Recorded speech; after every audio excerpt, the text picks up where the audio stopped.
Hey everybody, it's Master Gallengeist here, bringing you my review for the latest episode of Rick and Morty The Jerrick Trap. And I actually really enjoyed this one. It again was more kind of a Rick-focused episode, but we still got Morty thrown in there as well, and still trying to figure out the kind of flow of the new voice actors. I think they did a pretty good job here, giving us some more Morty to also get kind of accustomed to what's kind of going on, since he was kind of central to kind of what was happening with like Rick and Jerry. So we start off this episode and we have that Jerry has a problem. He pretty much suspects that Gene took his rake and wants to kind of try and figure out if Rick can kind of help him deal with it. And Rick's like, I really don't want to deal with this.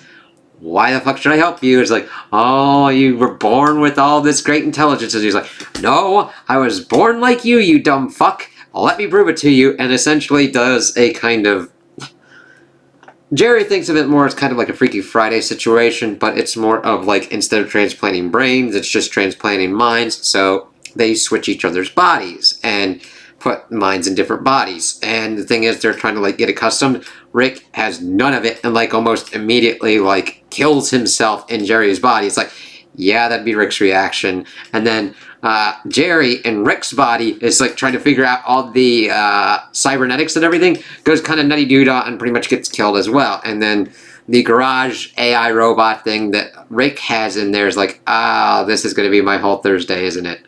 And pretty much tries to fix them back together. However, this has resulted in them having personality bleed through. So we've got Jerry that's got Rick parts in him and Rick that's got Jerry parts in him. And while this is going on, we see that Morty is being taken to this like mobster dude on this alien planet. Like, you shouldn't have been doing shit on our turf. It's like, oh, wait a minute, until you figure out who he's connected to. And then the, what was it, Choxley?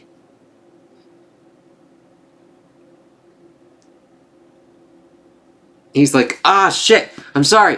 He knows that he's connected with Rick, all the underground shit that he does, but the newbie dude didn't know that. He's like, are you alright? Are you whole? How can I help you? He's like, do you guys have milkshakes around here? I will find out and get that to you. And they pretty much just have him like in the background kind of dealing with, playing like, fuck. Table tennis. Motherfucker. Ping pong. I was having a blanking moment on that. I'm like, what the fuck? Ping pong, motherfucker. And he then starts to contact Rick. This is, of course, dovetailing with them having their fused up personalities. And they're kind of like bickering back and forth and decide to go and get Morty. And instead of landing, they pretty much crash into there and be like, come on, let's go. But then we see them bickering back and forth with the Jerry Rick. How am I gonna fucking... Jerry Rick is pretty much trying to be like, stop doing this. If you give into this, he's gonna doubt that you're a god, and then he's gonna sense weakness and go for you. And he's like, fuck that noise. With Rick, Jerry just being like, whatever, just give us the fucking shit and let's go. And of course, they sense weakness and try to kill them. Morty's like, what the fuck's going on? Did you like Freaky Friday, your guys? Itself is like, yeah, pretty much. And the only thing that they can pretty much have common ground on is the love for their family, and then they start actually working pretty fucking well together as they're going through. They're trying to have Rick Jerry utilize his cybernetics, but all he can do is like the Conehead thing, and Conehead chest bursts through the mob boss Chuxley's chest and supposedly killing him. We'll see in the episode that this is at the end for him. So they get back. Beth is like, alright guys, fucking fix yourselves. And they're working well together. They are finding common ground. They find out that the neighbor does have the fucking rake, and they're thinking of different kind of ways and be like, oh, Rick wouldn't do this because he usually doesn't care about it, and Jerry wouldn't really go through on this kind of thing because he wouldn't have the will or the ability to do it. But them together are like, fuck this shit. So they're like having a good time, but Beth is like, listen, none of you are allowed near my bed unless this is fixed. It's like, good, Beth, yes. But the thing is, they then just fuck off and start doing their own shit, and it's almost like a, what is it? Miami Vice kind of thing? where they're like running around pretty much just stealing shit and like fucking with people and like killing people and putting burgers in their mouths. It's like, alright. And this is very interesting. I like the conceit, the central core concept of this episode of Rick and Jerry having this kind of strange adventure like this. It does give us insight into both of their characters and then them as a unit of them working together throughout these kind of things. And it's cool to kind of see the different kind of character growths, even though at the end we pretty much get back towards the status kind of quo. We know it's kind of a little bit different because they do talk about like, yeah, we'll get back to our normal kind of selves, but we'll know that it's kind of different now. But they're running along.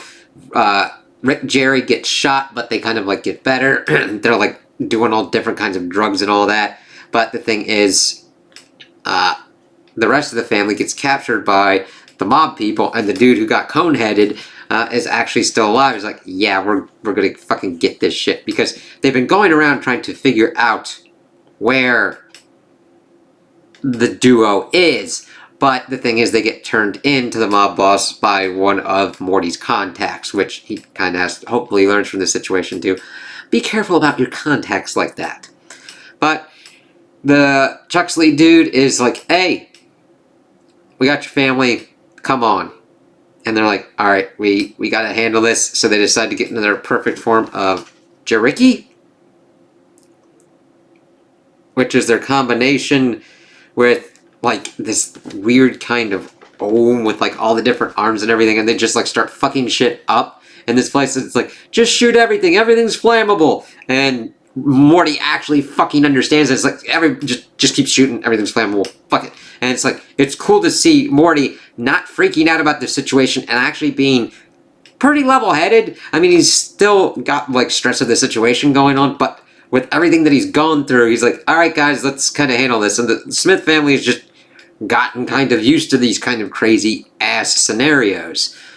But the funniest bit, like, I like seeing the whole stuff going on with Jerry and Rick, but the funniest thing to me was the Jerricky moment where they're at the top of a fucking like ramp and they start tossing the barrels down and they get a dude and they start pounding their chest. I'm like, is that a Donkey Kong reference? I'm taking it as that. I'm just like, there we go. And they get through. The Chuxley dude's like, oh yeah, my stitching's going out.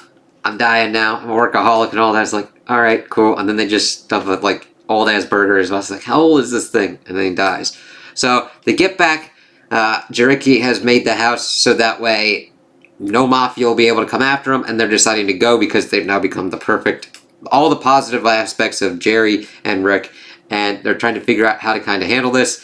And the thing is, the Gene dude brings the rake back, which is probably a really good escalation setup to where they're like, we're not leaving, we're not, we're leaving, we're not gonna fucking do this shit. And they accidentally step on it, get smacked in both of their heads with the rake, which I'm like, that's a great setup there, at least in my opinion. I found it was like, okay, that's pretty good. And they both start screaming, help us, 30-year-old memory me has been trying to like get through this shit, fucking get us separated. And they eventually do.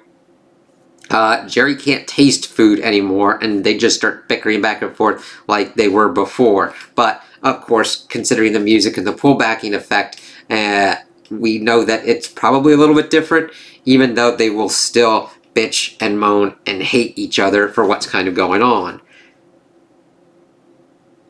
And then the post-credit scene deals with like the memory Rick from Returnal Friendship of the Spotless Mind. He's trapped in Jerry's mind and is trying to get out, but every time he tries to do something with the technology, Jerry only thinks everything is powered by like gears and springs, so he can't make what he needs to get out of it. So it's like, okay, that was a cool little callback and everything to what we've seen before. So I'm digging the trajectory of this season, where it's a nice kind of combination of kind of standalone episodes, but threading in enough of these story arcs and the character arcs that we've seen before, and even having little callbacks like Memory Rick and everything at the end of the episode. I'm like, yeah, this is working very well for me. I'm interested to see kind of where it goes and everything. I was not expecting the kind of Donkey Kong kind of reference. I'm just like, okay, that's pretty kind of cool, because he would normally just like flying around, just like utilizing his powers to like kill shit and everything,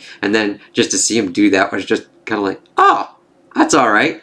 And I like how this got us to kind of explore the different kind of aspects of Jerry and Rick, and what would happen if you actually did get that kind of combination. Even though we have had that kind of Jerry Rick in the like Rick Citadel and all that, with a kind of dumber Rick like that, it was interesting to see the main ones that we've been following kind of bleed through like this, and what that would kind of work out towards as they kind of became like, hey, we're our own best friends and we're gonna go do our own shit, but then they kind of feel bad about it and decide to go and help their family. But then, even though they had had their most positive aspects enhanced and complemented for each other, they were still just gonna leave their family like, ah, fuck this shit. And then showcasing that, yes, you can have a single being that has the best aspects of both, but they'll still leave and tell the family to essentially fuck off. It's like, god damn, that's kind of an interesting kind of twist there.